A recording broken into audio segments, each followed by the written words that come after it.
壮壮、小美，你们想吃火鸡面吗？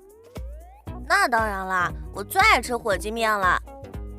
我也是，最好是双倍辣的火鸡面，还是普通辣的火鸡面，不然我的肚子会痛。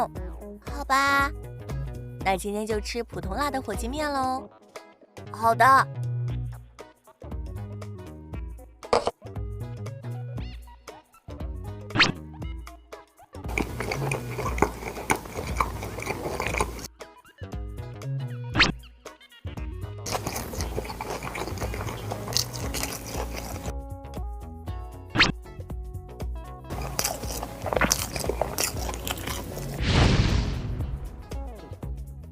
好辣，怎么办？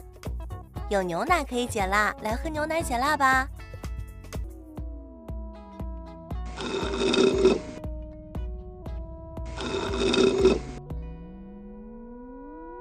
果然好多了，看来以后吃辣的食物可以喝一些牛奶解辣。